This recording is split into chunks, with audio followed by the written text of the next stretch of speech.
مقرر فرما دیجیے۔ فرمایا نشانی یہ ہے کہ تم صحیح سالم ہو کر 3 دن رات لوگوں سے بات نہ کر سکو گے۔ جب اللہ نے نشانی ظاہر کی، چنانچہ جب وہ وقت آیا آپ علیہ السلام بول سکتے تھے مگر بول نہ پائے اور صبح و شام اللہ کی عبادت میں مصروف رہتے۔ یہ نشانی تھی کہ ان کے ہاں بچہ پیدا ہونے والا ہے۔ پھر وہ عبادت کے حجرے سے نکل کر اپنی قوم کے پاس آئے تو ان سے اشارے سے کہا صبح و شام خدا کو یاد کرتے رہو۔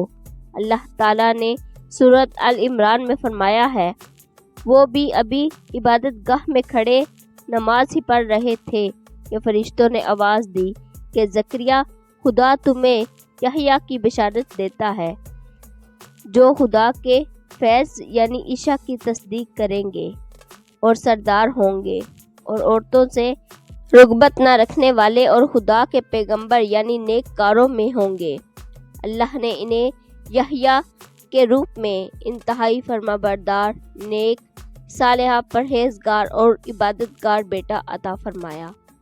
زکریا علیہ السلام اللہ تعالیٰ کا شکر بجا لائے اور قوم بنی اسرائیل کو واعظ نصیحت کرتے رہے۔ بنی اسرائیل کی حباست جب بنی اسرائیل نے حضرت زکریا علیہ السلام کو مارنے کا قصد کیا تو آپ نے ظالموں سے بچنے کے لیے ایک درخت کے کھوکھلے تنے میں جاتے ہوئے دیکھا۔ جب وہاں پہنچے تو آپ کو کہیں نہ پایا۔ اتنے میں لوگوں کے پاس شیطان آیا اور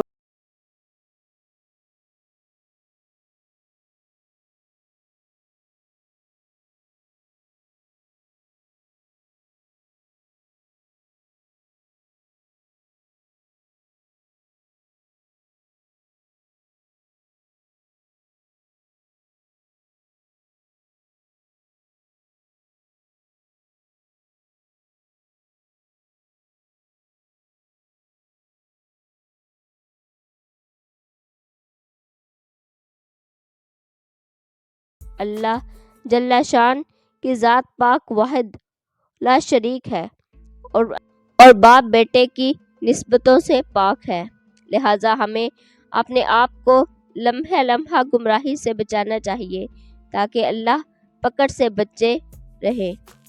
اس کے لیے ایمان کی مضبوطی حد درجہ لازم ہے۔ ایمان کے لیے لازم ہے کہ اس کے ساتھ